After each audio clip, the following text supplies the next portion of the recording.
Pasé 30 años trabajando hasta la extenuación para comprar una casita. Pero la noche en que anuncié la buena noticia, mi hijo me miró y dijo: «Si no me das todo el dinero, a partir de ahora no tienes madre». Esas palabras, como una pequeña navaja, me cortaron el alma. Yo no sabía entonces que abrirían una cadena de tragedias que empujarían a mi familia al abismo. Y yo, una anciana de más de 60, finalmente tuve que aprender a vengarme con serenidad. Nací y crecí en un pueblo rural de México. Luego vine a la ciudad para ganarme la vida. Los primeros 20 años fui vendedora en un supermercado. De pie todo el día muchas veces, mis piernas se entumecían tanto que solo quería sentarme en el suelo sin importarme los clientes. Después, cuando la edad empezó a pesar, me cambié a trabajar como conserje en una pequeña escuela. Las noches. Recuerdo cada escalofrío al arrastrar pesadas bolsas de basura, el sonido de la fregona contra el suelo helado.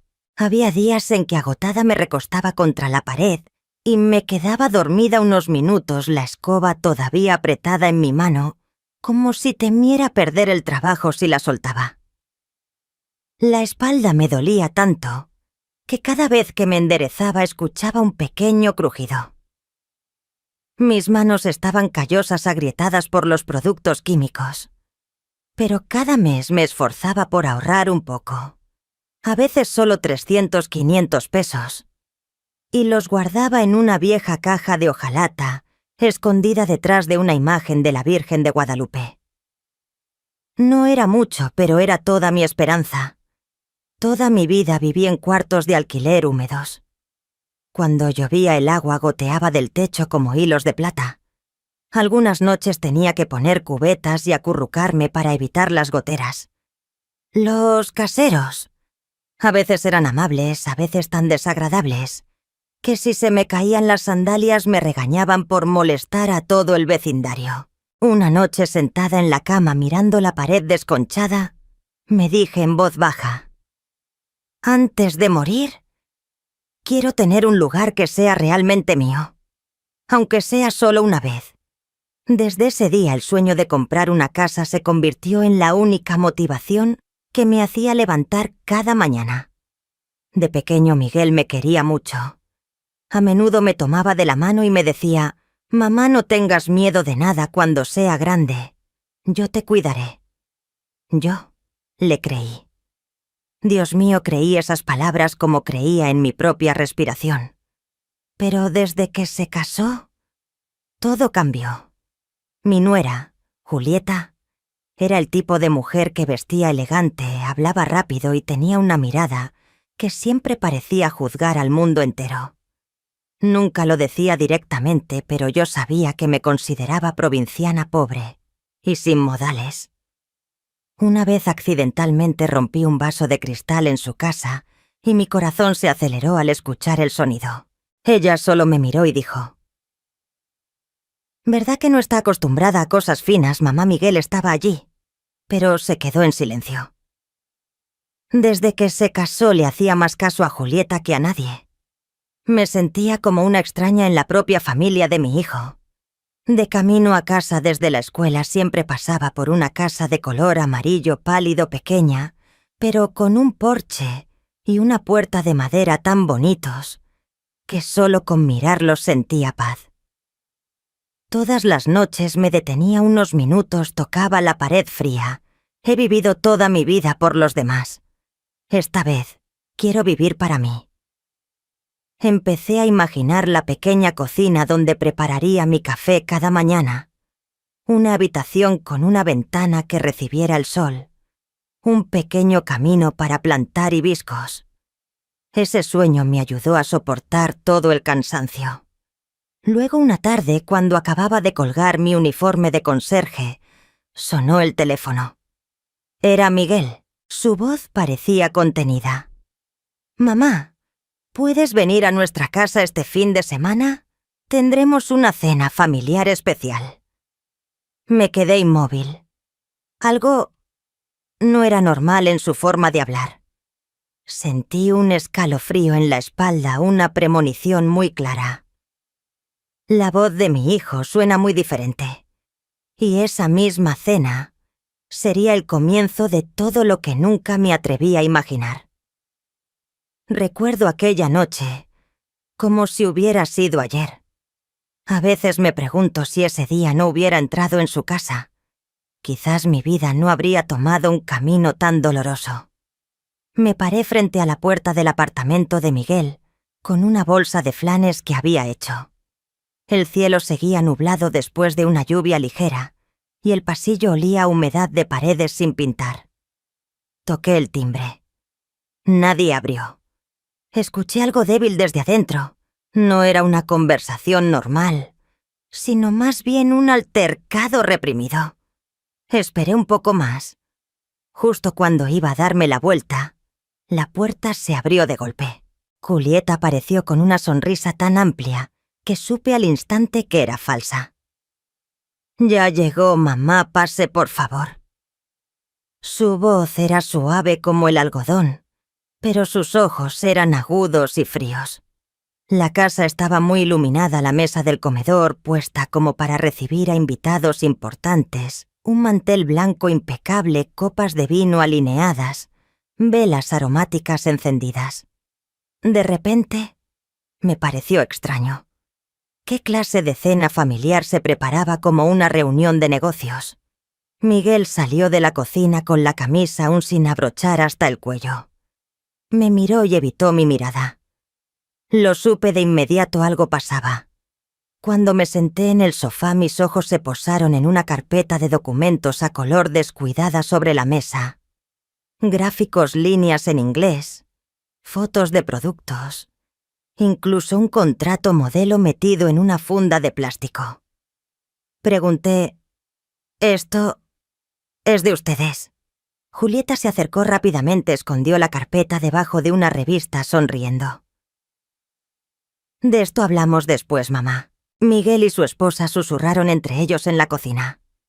Cada vez que me volteaba hasta mirar, se callaban al instante. Sentía como si hubiera entrado en la casa de dos extraños, no de mi hijo y mi nuera. Luego, Miguel se sentó frente a mí con las manos entrelazadas. Su mirada ya no era la de mi hijo, que yo conocía. Parecía un vendedor de seguros a punto de convencer a un cliente de firmar un contrato. Mi corazón empezó a sentir frío. Después de unos minutos, cuando el estofado aún no se había calentado, Julieta dejó caer una carpeta con fuerza sobre la mesa, la misma que había intentado esconder antes. Miguel respiró hondo. Luego empezó a hablar. No era una conversación familiar. No era para preguntarme cómo estaba. Era una presentación como si estuviera en una reunión de negocios. Abrió la carpeta señalando cada gráfico. «Mamá, tenemos la oportunidad de abrir una cadena de tiendas en línea. Mira, este modelo de negocio está muy de moda. Si invertimos ahora, las ganancias podrían triplicarse en un año». Me senté allí, mis manos temblaban ligeramente en el dobladillo de mi vestido. Miguel continuó. «Solo nos falta el capital inicial, unos $120,000. Ese dinero lo tienes...» «¿Verdad, mamá?», Julieta interrumpió, su voz ligera pero punzante. «Son los ahorros de toda la vida de mamá». Lo escuché y mi cabeza zumbó. Resulta que... este era el propósito de la cena especial. Todo estaba planeado. Negué con la cabeza suavemente, tratando de hablar con calma. «No puedo, hijo. Ese dinero es para que yo compre una casa. Ya estoy vieja, solo necesito un lugar donde vivir». Julieta soltó una risa sarcástica. «Ay, mamá, si vives sola, ¿para qué una casa? ¡Qué desperdicio! Nosotros somos jóvenes, tenemos futuro. ¿No piensa en nosotros?» Me quedé rígida. Miguel golpeó la mesa con un clac tan fuerte que las copas de vino vibraron. «Qué egoísta eres, mamá, si no nos ayudas entonces. Ya no eres mi madre. Lo miré sintiendo como si la persona que había criado durante 20 años de repente estuviera frente a mí completamente extraña. Ya no había rastro del niño que solía correr a abrazar mis piernas. Traté de hablar, mi voz temblaba como si me faltara el aire. ¿Con qué te crié durante 20 años, hijo? ¿De verdad me estás hablando así? Miguel ya no me miró a los ojos. Dijo fríamente: eso es cosa del pasado. Ahora demuéstralo. No recuerdo cómo me levanté. Solo recuerdo la sensación de que alguien me había quitado todos los huesos del cuerpo, dejándome como una sombra vacía. Salí de la casa entre gritos caóticos a mis espaldas. No sé de quién y ya no quería saberlo. Afuera volvía a llover. La lluvia era tan fuerte que la calle se oscureció. Mi ropa estaba empapada y fría pegada a mi piel. Pero extrañamente mi pecho ardía como si alguien hubiera puesto una antorcha en mi corazón. No recuerdo cuánto tiempo caminé. Solo recuerdo que, por primera vez en mi vida, me sentí realmente sola. Y también fue la primera vez que sentí que estaba a punto de cambiar. Salí de casa de Miguel aquella noche lluviosa como una sombra. No recuerdo cuánto tiempo caminé, solo sé que cuando llegué a mi cuarto de alquiler, mis zapatos empapados pesaban como piedras. Me senté en la silla de madera vieja, me aparté el cabello mojado de la cara y me quedé en silencio. Ese silencio duró toda la noche como si ya no tuviera fuerzas para llorar. Y a la mañana siguiente, antes de que amaneciera por completo, tomé una decisión que cambiaría el resto de mi vida. Caminé hasta la tienda de teléfonos cerca del mercado y le dije al joven empleado: «Hijo, quiero cambiar mi tarjeta SIM. Un número nuevo. Que nadie lo sepa». Él preguntó la razón, yo solo negué con la cabeza. No quería contar ni quería recordar. Esa noche me senté frente a mi viejo teléfono, abrí contacto por contacto y los bloqueé todos. Mi hijo, mi nuera, familiares, incluso aquellos que podrían decirle accidentalmente a Miguel que seguía usando ese número. También retiré todos mis ahorros y los cambié a un banco más lejano donde nadie me conocía. Al firmar el formulario de transferencia, mi mano temblaba tanto que tuvieron que darme otro bolígrafo. Sabía que estaba haciendo lo correcto, aunque me dolía el corazón como si alguien lo desgarrara en pedazos. Había vivido toda mi vida pensando que si me sacrificaba lo suficiente, la gente me querría. Pero aquella noche, las palabras de Miguel me despertaron. «Demuéstralo, mamá». Ya no tenía nada que demostrar. Pasé un año viviendo en silencio, yendo al trabajo y volviendo a mi cuarto de alquiler, ahorrando cada centavo.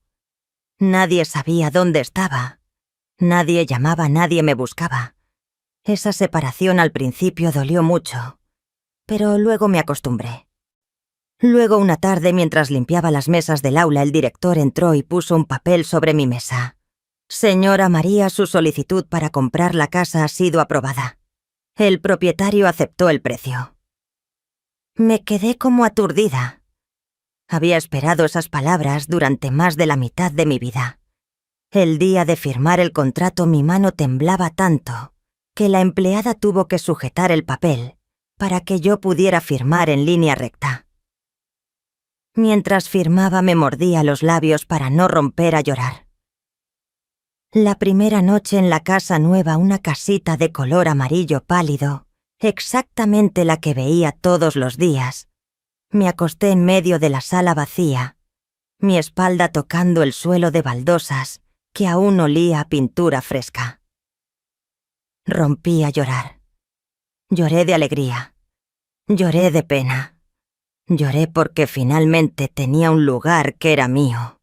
Había recorrido la mitad de mi vida para tener un hogar. Los años siguientes pasaron tan suavemente que a veces pensaba que Dios me estaba dando un descanso para compensar los años difíciles. Todas las mañanas abría la puerta, inhalaba el aire fresco y luego me arremangaba para trabajar en el jardín. Planté algunas bugambilias, un poco de menta y unas camas de cebollas que me gustaban. Preparaba café en una olla pequeña, escuchaba la vieja radio que ponía boleros antiguos.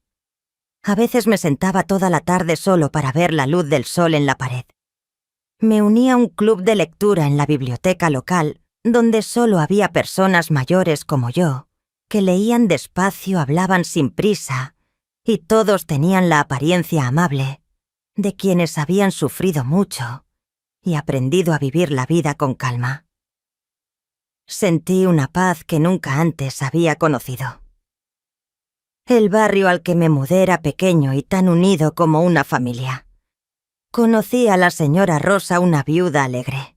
Ella cultivaba verduras detrás de su casa y cada semana me traía un poco de col, unos tomates, siempre diciendo: «Come bien para que estés fuerte, María. Ya eres mayor, no te adelgaces demasiado». Había una familia joven que vivía al final del callejón y a menudo me pedían que cuidara a sus hijos cuando estaban ocupados. La pequeña Lucerito me regalaba una tarjeta dibujada por ella misma cada año. Y especialmente el señor Ignacio, que vivía a tres casas de la mía. Él había sido profesor de filosofía. Era delgado, con la espalda ligeramente encorvada y a menudo usaba gafas para leer. Todas las tardes se sentaba en el porche leyendo un libro viejo. Al principio solo me saludaba con un asentimiento. Luego se convirtió en un buenas tardes. Y después pequeñas preguntas. Riega sus plantas todos los días. Hoy se ve contenta. Poco a poco nos hicimos amigos sin darnos cuenta. Un día la luz del porche de mi casa hizo cortocircuito y estuve toda la tarde sin saber cómo arreglarla. El señor Ignacio pasó, lo vio y se detuvo. «Déjeme ver si puedo arreglarlo». Quitó la bombilla, conectó los cables y lo arregló en solo 10 minutos. Yo solo pude decir tímidamente: «Muchas gracias, señor». Al día siguiente, le llevé una bandeja de dulces que acababa de hornear. Él sonrió amablemente. «Es usted muy buena, pero sabe, es más fuerte de lo que cree». Volteé la cara ocultando mis mejillas que ardían. Hacía más de 30 años que no recordaba la sensación de que alguien me elogiara con tanta sinceridad. No amaba a nadie ni pensaba en eso, pero ser tratada con amabilidad, ser mirada sin juicio, eso para mí era como un regalo. Una tarde, mientras buscaba una factura de electricidad para pagar, abrí mi correo electrónico antiguo, el que no había tocado en años. La bandeja de entrada tenía más de 100 mensajes sin leer. Deslicé hacia abajo al azar y me quedé inmóvil al ver un asunto enviado hace más de 3 días. «Mamá urgente, concerniente a tu nieto». Sentí que mi corazón se encogía. Mis manos estaban heladas. 5 años de paz acababan de romperse con una pequeña grieta, pero suficiente para saber que la tormenta estaba a punto de regresar. Me senté frente a la mesa de madera en la sala de estar. La pantalla de mi laptop brillaba en la pequeña y tranquila casa. Solo quería encontrar la factura de electricidad del mes pasado, pero el destino me entregó algo más, como una puerta que se abría directamente al abismo. En cuanto vi el asunto del correo electrónico, mis manos se quedaron heladas. «Mamá urgente, concerniente a tu nieto». Hice clic, mi respiración se detuvo. En el correo Miguel escribía como si estuviera llorando: «Mamá, el nieto se desmayó esta mañana. El médico dice que su vida corre peligro si no lo operan de inmediato. Necesito dinero urgente. Mamá, por favor, salva a tu nieto». Leí y todo mi cuerpo temblaba. Aunque me había herido hasta lo más profundo del corazón, Solo con mencionar al pequeño mi corazón se ablandó como un pastel recién hecho al vapor. Recuerdo el día en que lo abracé por primera vez. Mis manos temblaban de alegría. Me había prometido a mí misma amar a ese niño para siempre, sin importar cómo cambiara mi hijo.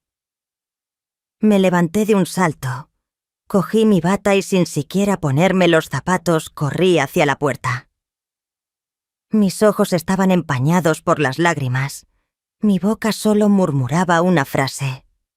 «Mi Dios, no permitas que le pase nada a mi nieto». Conduje casi sin sentir el camino. Los semáforos rojos y verdes estaban borrosos. Mi corazón latía tan fuerte que me dolía el pecho. Llegué a casa de Miguel, toqué el timbre repetidamente. La puerta se abrió y me quedé inmóvil. Mi nieto, el niño que Miguel en el correo electrónico decía que estaba al borde de la muerte, estaba sentado en el sofá con el control remoto de la televisión en la mano, sus ojos brillantes por los dibujos animados, sano y salvo, sonriendo, ni un rasguño. Julieta me miró forzando una sonrisa. «Mamá, ¿por qué a estas horas? ¿Qué pasa?» Esa pregunta me heló la sangre. Entré directamente, mi corazón latiendo con fuerza. «¿Dónde está Miguel?» «¿Está bien el nieto?» El niño me miró sorprendido. «¿Yo por qué? No estoy enfermo, abuela». Julieta se quedó con la boca abierta por un segundo. Luego Miguel salió de su estudio con cara de cansancio, el pelo revuelto, pero no vi ningún signo de pánico. Suspiró y dijo con voz que parecía disculparse: «Mamá, me asusté tanto que dije eso. Temía que no vinieras». Sentí que mi cabeza zumbaba como un panal de abejas. Miguel me llevó a la mesa del comedor empujando una pila de papeles hacia mí. Su voz era lenta y llena de desesperación. «Debo $250.000. Los negocios salieron mal. Los prestamistas no me dejan en paz. Todo es realmente peligroso, mamá». Julieta rompió a llorar cubriéndose la cara. «Nos amenazan con matar a toda la familia. Tienes que entendernos, mamá». Me senté allí como si me hubieran drenado toda la sangre. $250.000. Una suma demasiado grande. Y lo hicieron todo, incluso mentir sobre la muerte inminente del nieto, solo para atraerme, para sacarme dinero. Miré a las dos personas frente a mí, uno que fue mi hijo, otra que fue mi nuera, y los vi tan extraños como dos estatuas de piedra fría. Dije con voz baja, ronca pero clara: «No tengo y tampoco puedo». Miguel golpeó la mesa. «No cambias. Solo quieres más a tu casa que a tu hijo». Julieta gritó: «¡Qué desalmada! Abandonas a tu propio nieto. Tienes corazón». Luego trajeron a un hombre extraño vestido como abogado, pero con ojos astutos de mercado negro. Puso un papel sobre la mesa. «Si usted no coopera, será demandada por abandono de un familiar en peligro». Lo miré fijamente durante tanto tiempo que pude ver cada arruga alrededor de su boca. Sabía que no era abogado, solo un matón contratado para asustarme. Un extraño en casa de mi hijo amenazándome, y Miguel seguía allí inmóvil como una piedra. Salí de su casa como alguien que ha sido golpeado y no tiene fuerzas para mantenerse en pie. Entré en el coche, mis manos temblaban tanto que tardé 3 intentos en meter la llave. Cuando la puerta del coche se cerró, rompí a llorar. Lloré a mares. Lloré hasta que mi pecho me dolió, mi respiración ahogada como si me estuvieran estrangulando. Esta era la primera vez en mi vida que sentía miedo de mi propia sangre. Y en ese llanto ahogado entendí la paz de los últimos 5 años. Era solo una fina capa de niebla. Detrás de ella una tormenta. Estaba creciendo. Nunca pensé que llegaría un día en que mi propia familia se convertiría en la sombra que siempre me acechaba. Después de aquella noche en que salí de casa de Miguel, entre lágrimas, solo quería refugiarme en la paz familiar. Pero la vida no me dejó tranquila por mucho tiempo. Otra tormenta comenzó a acercarse, silenciosa pero más feroz, como si quisiera probar cuántas veces más este viejo corazón podía soportar el dolor. Todo comenzó con pequeñas cosas que luego crecieron como una bola de nieve rodando cuesta abajo. Una mañana abrí la puerta para regar las plantas y me sobresalté al ver a Miguel, parado en el umbral. Sus ojos estaban hundidos, su figura mucho más delgada. «Mamá, tenemos que hablar». Cerré la puerta de inmediato, mi corazón latiendo con fuerza. No quería verlo, no por odio, sino por miedo. Miedo a la forma en que me miraba, como si fuera un cajero automático andante. Pero esa fue solo la primera vez. En los días siguientes regresó varias veces parado en silencio frente a la puerta como una sombra. Una vez miré por la rendija de la cortina y lo vi sentado en su coche estacionado lejos, pero claramente esperándome a que abriera. Julieta, por su parte, enviaba correos electrónicos con palabras aterradoras. «Si no vendes la casa, las cosas se pondrán muy feas». «¿Qué tan feas?». No me atrevía a pensar. Luego una noche recibí un mensaje extraño acompañado de una foto de la entrada de mi casa tomada justo cuando llegaba. «Sabemos a qué hora llega mamá». Me desplomé en la silla, mis piernas blandas como gelatina. La sensación de ser vigilada. No hay nada más aterrador, especialmente para una anciana que vive sola como yo. Desde ese día, cada golpe en la puerta, ya fuera de un vecino o del viento fuerte, hacía que mi corazón quisiera salirse del pecho. Por la noche tenía miedo de salir al jardín a regar las plantas. Solo con escuchar el susurro de las hojas a mis espaldas, me daba la vuelta rápidamente. Muchas noches no me atrevía a apagar la luz de la sala. Una tarde, mientras lavaba los platos con manos temblorosas, el señor Ignacio se acercó. Me miró por un momento, sus ojos llenos de preocupación. «¿Está bien? Estos días la veo muy extraña». Traté de sonreír para tranquilizarlo, pero mi mano aferrada al borde de la mesa no dejaba de temblar. Me miró unos segundos más y luego dijo: «Vaya a mi casa por unos días. Sola por la noche así. Es peligroso».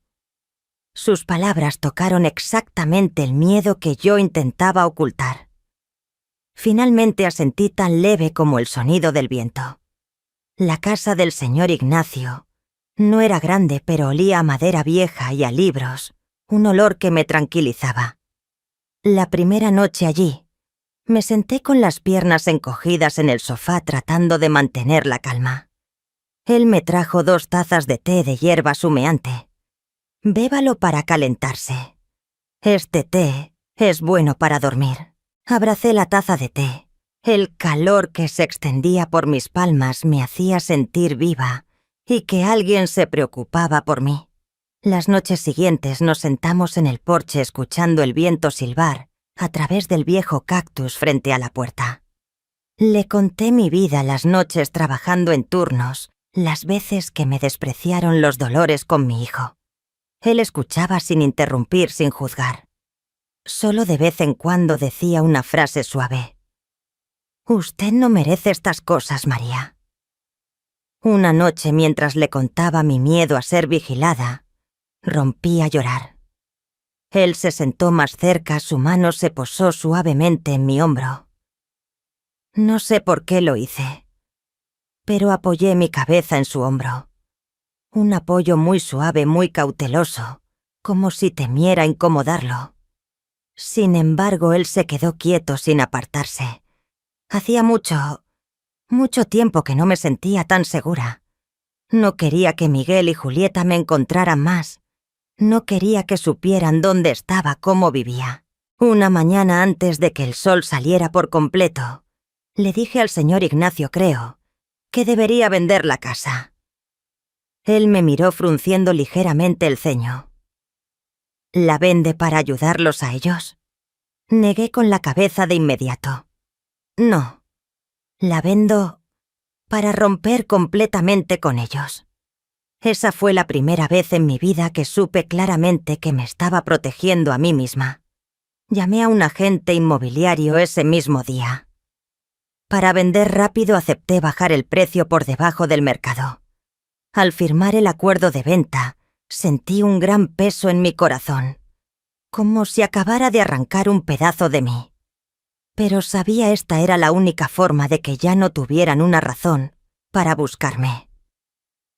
Una noche, mientras recogía algunas cosas, el señor Ignacio apareció en la puerta con un simple ramo de flores, solo unas ramas de hibisco que había recogido del jardín. Dijo con voz grave, lenta pero firme: «El resto de mi vida quiero pasarla con usted». Se mudaría aquí definitivamente. Me quedé inmóvil. A esta edad nunca pensé que alguien querría compartir un hogar conmigo, querría estar conmigo de todo corazón. Con la voz quebrada. Después de los 60, pensé que ya no tenía suerte en el amor. Él sonrió amablemente. Nadie se queda sin suerte mientras haya alguien que los valore. No respondí de inmediato, pero mi corazón ya se había ablandado como el agua. La última noche antes de entregar la casa, me paré en el patio mirando la pared amarilla, que había sido el sueño de toda mi vida. La brisa nocturna era fría, el hibisco se balanceaba suavemente, como despidiéndose. Susurré: «Hijo, no intentes hacerme daño de nuevo». Me di la vuelta para entrar en la casa y de repente vi las luces de un coche apagarse frente a la puerta. Un coche oscuro estacionado en silencio como una sombra, luego desapareció por el callejón estrecho. Me quedé inmóvil. La premonición familiar regresó, pesada como una piedra sobre mi pecho. Alguien todavía me estaba observando. Pensé que una vez que vendiera mi casa y me mudara con el señor Ignacio, todo con Miguel, y Julieta se detendría. Había cortado todo lo que podía cortar, desde la dirección, el número de teléfono, hasta las viejas costumbres. Sin embargo, como suelen decir en mi tierra, lo que está podrido huele hasta lejos. Una tarde, mientras doblaba toallas en la cocina de Ignacio, sonó mi nuevo teléfono. Un número desconocido. Dudé un poco, pero aún así contesté. Al otro lado de la línea, la voz de Miguel ronca y apresurada: «Mamá, soy yo. Por favor. Esta vez ven. Te lo juro, esto es muy grave». Mi corazón se encogió. Me quedé en silencio unos segundos. Luego solo dije una frase: «Está bien. Iré una última vez». Dije una última vez, pero en mi corazón entendía que quizás esta era la verdadera confrontación. Llegué a casa de Miguel cuando ya habíase anochecido. Toda la calle estaba tenuemente iluminada bajo las luces amarillentas. Toqué el timbre, mi corazón latía suave pero constantemente, sin la agitación de las veces anteriores. La puerta se abrió. Miguel salió, su rostro mostraba alegría y pánico a la vez. Al verlo noté su agotamiento, barba incipiente, ojos rojos, camisa arrugada. Dijo en voz baja: «Pensé que no vendrías». Detrás de él Julieta estaba acurrucada en el marco de la puerta, sus ojos esquivos sin atreverse a mirarme directamente. Sabía que tenía miedo. Quizás temía que yo mencionara el correo electrónico «El nieto está muriendo», que habían usado para engañarme y traerme aquí por primera vez. Entré en la casa. El ambiente interior era pesado, como si hubiera humo, aunque no había ningún olor. «¿Para qué me llamaron?» «Digan», dije con una calma extraña en mi voz, como si ni yo misma me reconociera. Nos sentamos en la mesa del comedor, que ya estaba puesta pero sin platos calientes. Parecía que solo la habían arreglado por formalidad. Miguel giraba el vaso evitando mi mirada. Esperé. El silencio se prolongó tanto que pude escuchar el tic-tac del reloj de pared. Finalmente soltó una frase: yo debo $250,000. Ya lo sabes, mamá. Pero la cosa no es solo eso. No dije nada. Suspiró, sus ojos se deslizaron por la mesa. Al pedir el préstamo yo falsifiqué la firma de un conocido. Ahora lo descubrieron y me amenazan con demandarme por fraude. Ya me enviaron una citación judicial. Si no pago, puedo ir a la cárcel. Sentí como si alguien me hubiera echado un cubo de agua fría en la cara. Falsificar una firma. No solo deuda, sino un delito penal. Lo miré fijamente durante mucho tiempo. En mi mente apareció la imagen del pequeño Miguel, de antes corriendo tras de mí, en el mercado agarrando mi mano sin soltarla. Me pregunté, ¿cómo de ese niño se convirtió en el hombre que tenía delante? Julieta interrumpió de repente con voz temblorosa. Mamá, no entiendes. Estos días nos amenazan constantemente. Hay gente extraña frente a la puerta, algunas noches hasta golpean la puerta con fuerza a medianoche. No me atrevo a dormir. Después de decir eso, me mostró su teléfono con algunos mensajes extraños, todos de amenazas. Los miré rápidamente, mi corazón seguía frío. Escuché lo de golpear la puerta a medianoche, y de repente recordé que en la entrada de su casa había una cámara del tipo que algunas casas más acomodadas usan para ver quién toca el timbre. Pregunté, entonces, ¿la cámara de la entrada grabó algo? Julieta se detuvo un momento. Luego dijo rápidamente, ese día la cámara estaba estropeada. No grabó. Incliné la cabeza y la miré directamente. Ese tipo de mentira sin preparación la había visto usarla muchas veces antes. La única diferencia era que antes siempre la ignoraba. Ahora no. ¿Se estropeó justo el día que golpearon la puerta? Pregunté con voz tranquila. Ella no respondió. Solo apretó la mano de Miguel bajo la mesa. Lo vi todo. Un rato después Miguel dijo, «Hoy también invitamos a un abogado, para que entiendas bien la situación». Se escuchó un golpe en la puerta. Un hombre entró vestido con un traje oscuro, llevando un maletín negro. Me dio la mano tratando de parecer solemne. «Buenas tardes, señora, soy el abogado que representa a la parte relacionada con la deuda de su hijo». Dijo una serie de palabras pesadas. Procesamiento, responsabilidad solidaria. Usted es familiar y tiene la obligación de intervenir.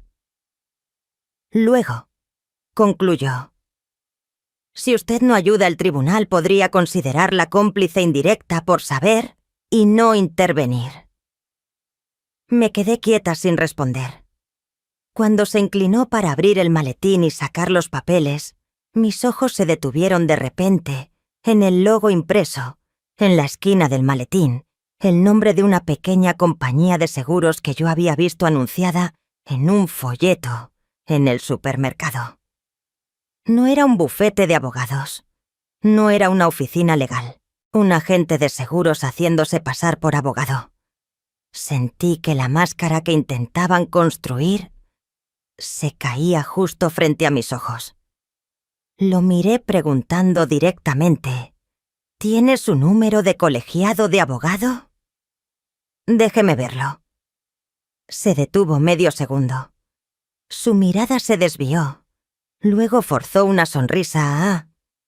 Eso no lo traigo conmigo ahora. Me volví para mirar a Miguel. Esta vez él no se atrevió a devolverme la mirada. Suspiré diciendo lentamente, no puedo ayudar. Ya lo dije. Ya no tengo la capacidad ni quiero meterme en asuntos sucios. El ambiente en la habitación se tensó como una cuerda de guitarra, demasiado estirada. Miguel cambió de expresión de inmediato. Golpeó la mesa. «Siempre eres igual, mamá. Eres una vieja tacaña. Tienes dinero y dejas que tu hijo se muera». Julieta gritó. Las lágrimas corrían, pero ya no podía distinguir si eran reales o falsas.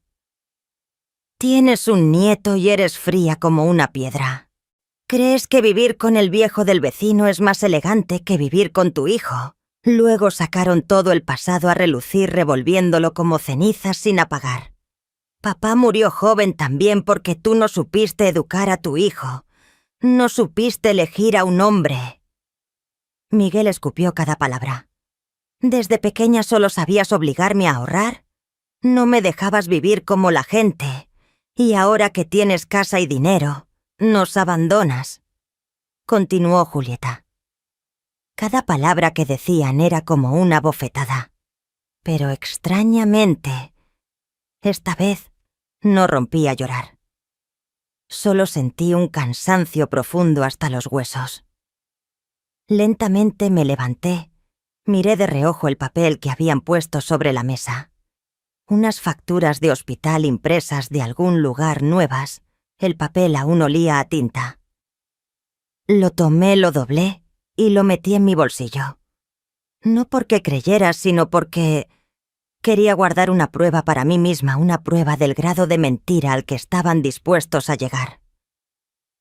«Ya basta», dije en voz baja. Me di la vuelta y me dirigí a la puerta. Detrás de mí los gritos de Julieta, los insultos de Miguel, el golpe de una puerta dentro de la casa. La puerta principal se cerró detrás de mí con un bang estridente que resonó largamente en el pasillo vacío. En la calle, el viento nocturno soplaba trayendo el familiar olor a polvo y gasolina de la ciudad. La luz amarillenta de la farola proyectaba mi larga sombra sobre la acera. Me quedé allí por un tiempo muy largo. Tan largo que un taxi que pasaba tuvo que tocar el claxon para que me apartara del camino. Sentí como si el mundo entero me estuviera asfixiando, no con manos sino con hilos invisibles, llamado sangre afecto de ver. En mi mano la factura de hospital que mi hijo me había dado seguía intacta. Papel delgado pero pesaba mucho. Siempre pensé que la gente solo era perseguida en las películas. En la vida real, especialmente para una anciana como yo, eso no pasaba. Pero luego hubo días en que tuve que pellizcarme para creer que no todo era una pesadilla. Que esos golpes en la puerta por la noche, esas sombras frente a la entrada, eran reales. Después de los tensos enfrentamientos con Miguel y Julieta pensé que me dejarían en paz. Pero parece que cuanto más arrinconada está la gente, más ciega se vuelve. Y mi hijo había llegado a ese punto. Todo comenzó con correos electrónicos. Cada mañana al abrir mi bandeja de entrada, encontraba varios mensajes largos de Miguel. Algunos correos los escribía como si diera órdenes. «¿Sabes lo grave que es la situación, mamá? Si no haces nada, todo se derrumbará». Otros eran amenazantes. «No me obligues a hacer algo extremo. Esta es la última oportunidad». Julieta, por su parte, enviaba fotos de mi propia casa, tomadas de noche con un ángulo ligeramente inclinado, la luz amarilla reflejada en la pared. Debajo de la foto la frase «Ellos saben dónde vives, mamá». Sentí un nudo en la garganta. No por la amenaza, sino porque mi propia nuera usaba eso para presionarme. De las amenazas todo pasó a cosas más tangibles. Por la noche alguien golpeaba la puerta 2 o 3 veces, solo un toc-toc y luego desaparecía. Miraba por la ventana y no veía nadie. Un día la señora Rosa, mi vecina, vino corriendo a llamarme María anoche. Vi a un extraño parado frente a su casa. Fumaba, miraba hacia adentro durante unos 10 minutos. Al escuchar eso, sentí un escalofrío por la espalda. Luego otra noche salí al garaje a buscar el coche para ir al mercado. Al encender las luces descubrí un largo arañazo a lo largo de la puerta del coche, como si alguien hubiera intentado rasparlo con un objeto afilado. En ese momento, mis manos temblaban como si tuviera hipoglucemia. Me pregunté, ¿es esto una advertencia o el comienzo de algo peor? A partir de ese día mi sueño desapareció. Por la noche no me atrevía a apagar la luz de la sala. Solo el maullido de un gato, la caída de una hoja o el sonido del viento a través de la ventana hacían que mi corazón latiera con fuerza. Tenía miedo de acercarme a la puerta, miedo de salir al patio, miedo de ir al armario a buscar algo y darle la espalda a la ventana. La gente de alrededor quizás no lo notaba, pero el señor Ignacio sí lo vio de inmediato. Una tarde, mientras cocinaba sopa con las manos aún temblorosas, él se acercó y dijo suavemente: ¿Le están molestando de nuevo? Me mordí el labio sin hablar.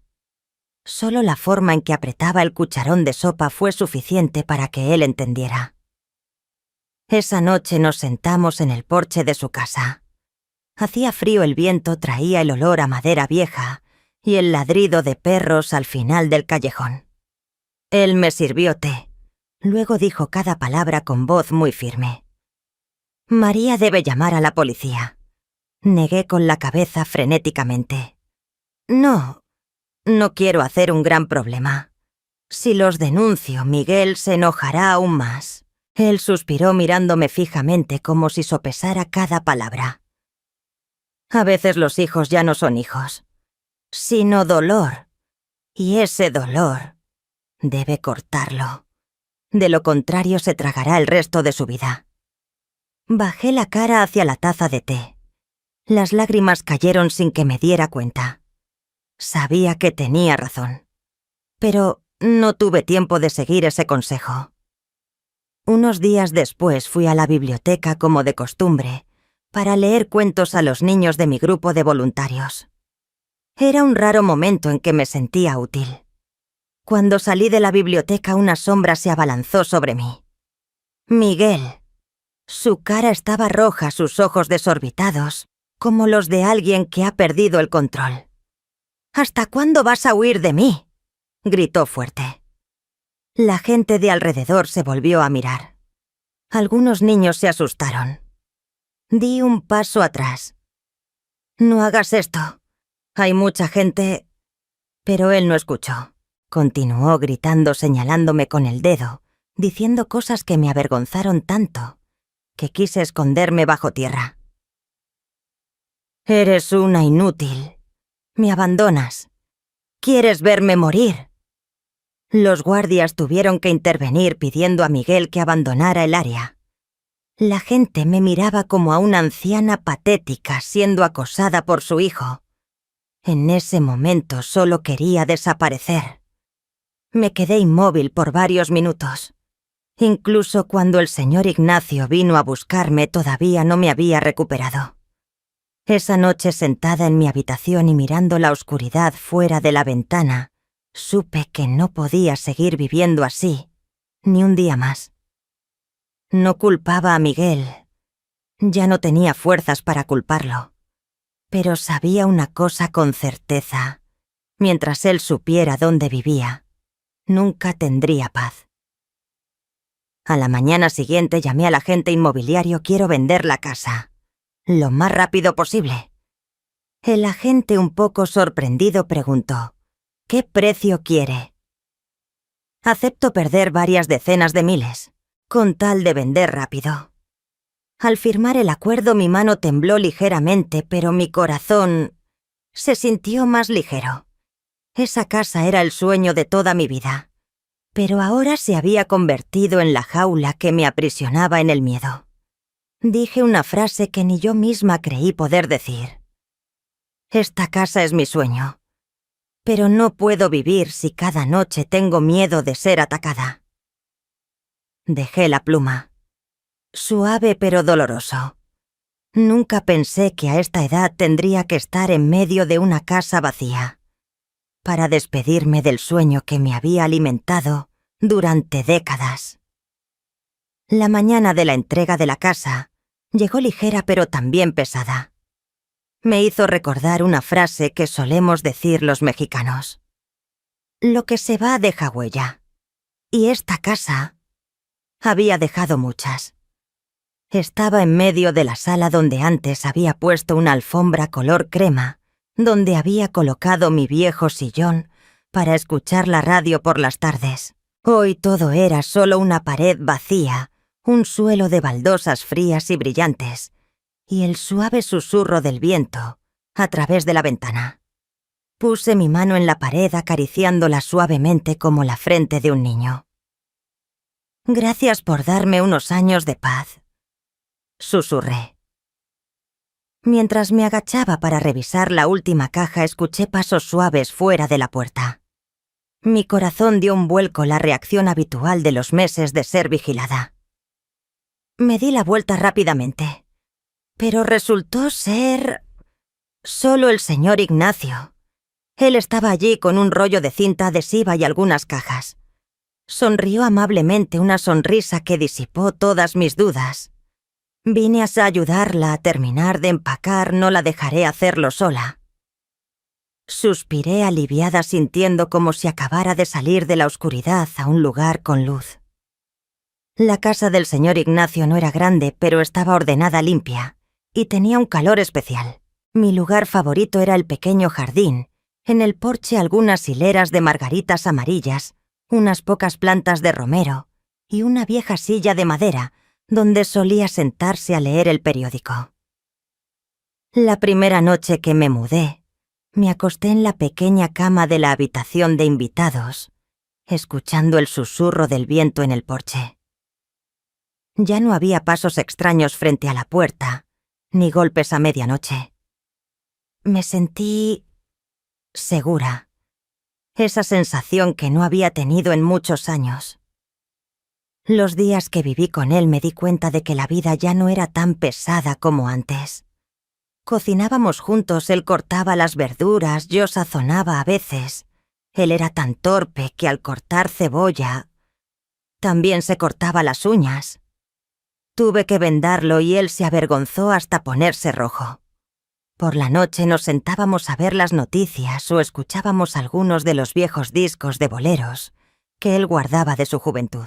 Un día que llovía con relámpagos fuera de la ventana, él silenciosamente añadió un plato extra a pie a la mesa del comedor, un pequeño gesto que inexplicablemente me calentó el corazón. Luego, una noche de lluvia ligera, me miró con voz grave, pero firme. Si usted quiere, podemos pasar el resto de nuestras vidas juntos. Lo miré, su cabello plateado, sus ojos amables, sus manos callosas pero firmes. A esta edad, ¿quién piensa en el amor? Sin embargo, esas palabras me hicieron sentir deseada, elegida.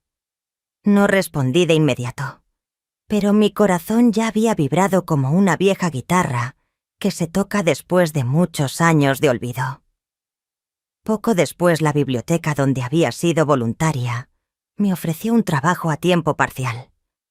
El trabajo era sencillo: organizar libros, ayudar a los niños a encontrar material de vez en cuando, leer cuentos a horas fijas.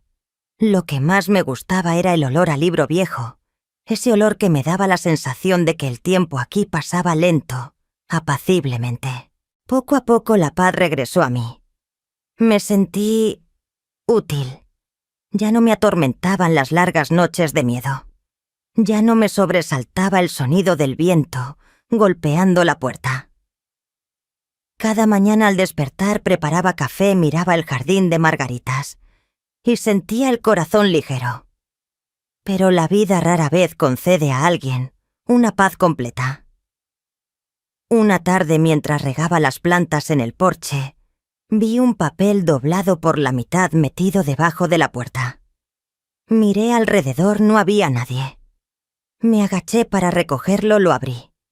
Solo una línea. No creas que escapar es el fin. La letra era pequeña, afilada, inclinada hacia la derecha. La letra se parecía mucho a... Julieta. Me quedé inmóvil, mis manos se enfriaron poco a poco. La sensación de ser vigilada, esa sensación que me había quitado el sueño, resurgió como una burbuja en un viejo sueño. En ese momento, el señor Ignacio salió al verme pálida. Tomó el papel, lo leyó, luego tomó mi mano y la apretó suavemente. Déjame encargarme. Solo 3 palabras, pero me hicieron sentir firme de nuevo. A diferencia de mí, el señor Ignacio no entró en pánico. Esa noche limpió la habitación de invitados, reacomodó la cama, compró cortinas nuevas y cambió la alfombra. «Quiero hacer de este su propio cuarto», dijo mientras clavaba el nuevo soporte de la cortina. Me quedé en la puerta viendo cómo la pequeña habitación se iluminaba gradualmente, mi corazón cálido como si tuviera brasas encendidas.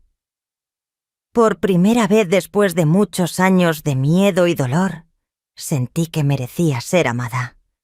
Y supe que había entrado en un nuevo capítulo de mi vida. Hay días en que me siento en el jardín del señor Ignacio, escuchando el viento susurrar entre las margaritas, mi corazón ligero como una hoja de papel después de la lluvia. He intentado vivir en paz, he intentado dejar atrás toda la amargura, pero la vida aún me hizo presenciar algo que quizás nunca me atreví a imaginar. Mi propio hijo se hundió en el abismo, destrozando su propia vida con sus propias manos. No supe todo de inmediato. Solo después, cuando la policía me llamó para una breve declaración, pude armar todas las piezas. Resulta que durante muchos días Miguel siguió acechando mi antigua casa. No sabía que la había vendido tan rápido que los nuevos inquilinos se mudaron solo 3 días después de firmar el contrato. Él seguía pensando que yo vivía allí. Y esa noche llevó a Julieta consigo. Los dos se pararon frente a la puerta de la casa, ahora la casa de otra persona, planeando cómo asustar a mamá para que vendiera la casa más rápido. Julieta incluso dijo: «Hay que presionarla fuerte para que suelte el dinero». No sabía que... Esa casa ya no era mía. Según la policía, Miguel y Julieta llevaban una barra de hierro. Rompiendo la ventana lateral se metieron dentro. La sala fue saqueada. El sofá volcado, los adornos esparcidos por el suelo, los estantes forzados. Mientras Miguel rebuscaba en los armarios buscando pruebas. Para enviarme, Julieta grababa un video diciendo: «Mira, mamá, estamos destrozando la casa. Si no das el dinero será peor». Pero ellos no sabían una cosa muy estúpida. La cámara del teléfono de Julieta los grabó claramente en cada fotograma.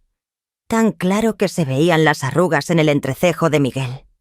Justo cuando estaban a punto de destrozar el pequeño altar de los nuevos dueños, la puerta principal se abrió. El nuevo propietario, un hombre de unos 50 años, corpulento, ex detective de policía, se quedó inmóvil un segundo y luego cerró la puerta de inmediato. Encendió la cámara corporal que llevaba en la camisa, su voz firme: «Quietos. Ya llamé a la policía». Miguel entró en pánico.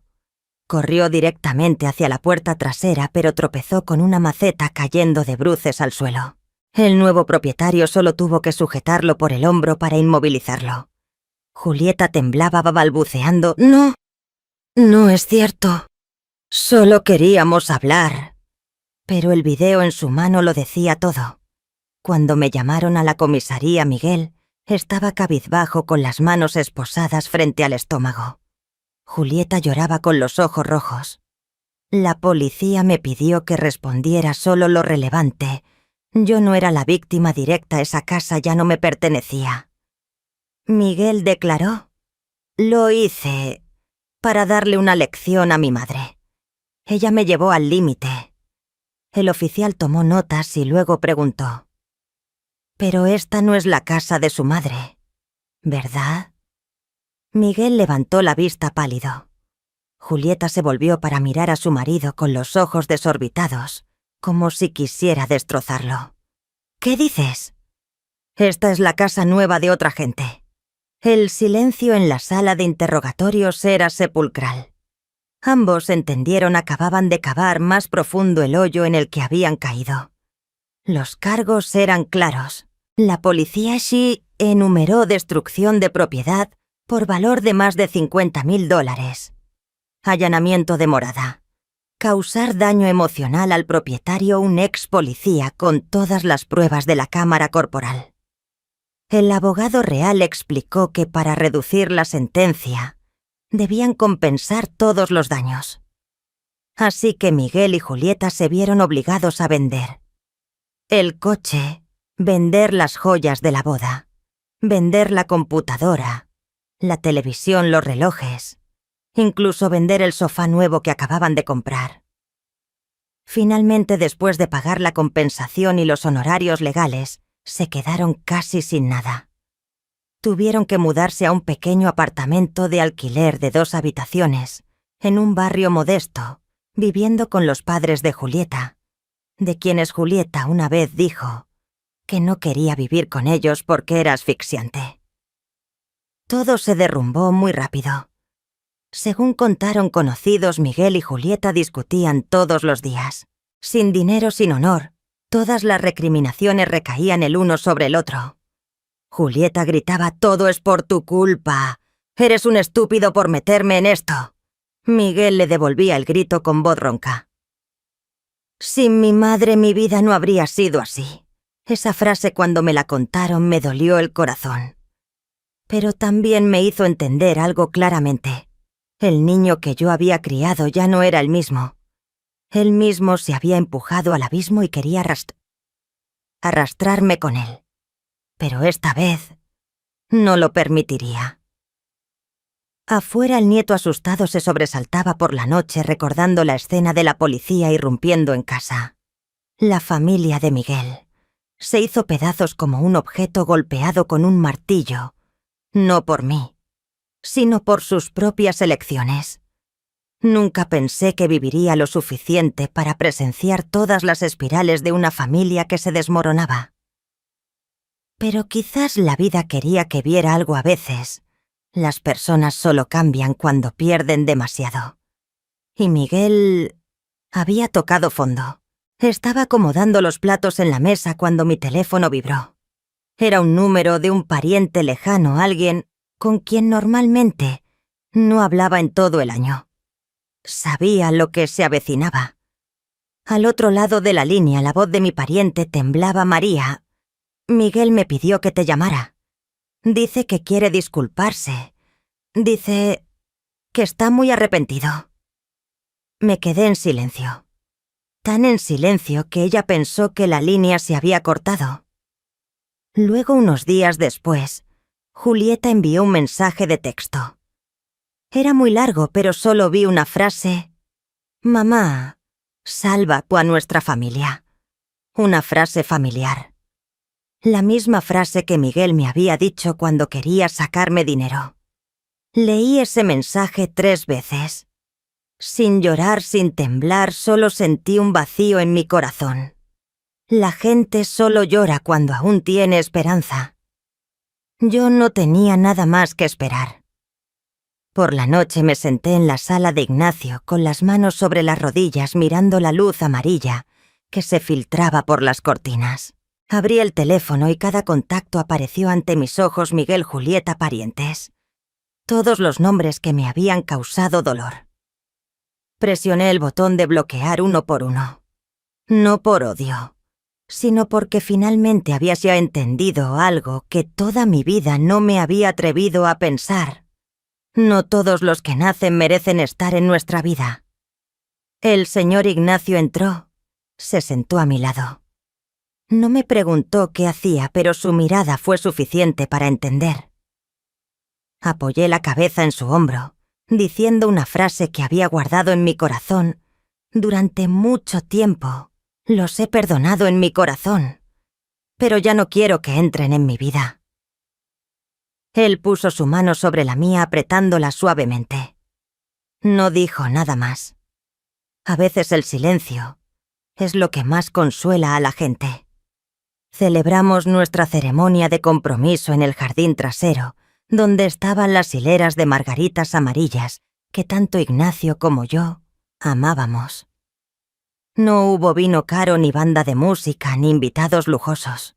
Solo unos pocos vecinos cercanos, una pequeña mesa, luces de guirnalda colgadas a lo largo del porche y la suave música de bolero que salía del viejo altavoz de él. Todos en el barrio nos conocían. Todos vinieron a felicitarnos. La señora Rosa incluso trajo una cesta de tomates rojos maduros como regalo, diciendo: «Porque el amor siempre debe tener color rojo». Cuando la ceremonia estaba a punto de terminar, Ignacio tomó mi mano suavemente, luego se arrodilló frente a todos. Me asusté. «¿Qué hace? Levántese». Pero él negó con la cabeza mirándome directamente a los ojos. «María, gracias por elegirme cuando aquellos que deberían haberla amado no pudieron hacerlo». Lo escuché y mi garganta se cerró, solo pude abrazarlo. Ya no había reproches, ya no había amargura, solo gratitud. Los días siguientes pasaron como un lago en calma. Preparamos el desayuno, regamos las plantas del jardín, leímos el periódico juntos. Una tarde me senté bajo la sombra del cactus mirándolo reparar la vieja silla de madera. Y me di cuenta de esto. Hay familias que solo nos agotan, pero hay personas que no son de sangre, que nos dan el calor de un hogar. Una vez pensé que la felicidad que llega tarde ya no tenía sentido. Pero ahora entiendo. No importa cuándo llegue la felicidad. Lo importante es que cuando llegue, sepamos abrir nuestro corazón para recibirla. Una mañana, cuando los primeros rayos de sol inundaron el porche, me senté sola con una taza de café caliente. El canto de los pájaros cercanos, el olor a tierra húmeda después de la lluvia de la noche anterior, me hicieron sentir el corazón ligero como una hoja. Recordé todo el camino recorrido, las noches sin dormir, los insultos, las caídas dolorosas, como agujas clavadas en el corazón. Luego recordé la frase que el señor Ignacio me había dicho. A veces los hijos ya no son hijos, sino dolor. Cerré los ojos sonriendo con serenidad. Liberarse del dolor. A veces es la forma en que salvamos nuestra propia vida. Y esa fue la primera vez en mi vida que me sentí verdaderamente libre.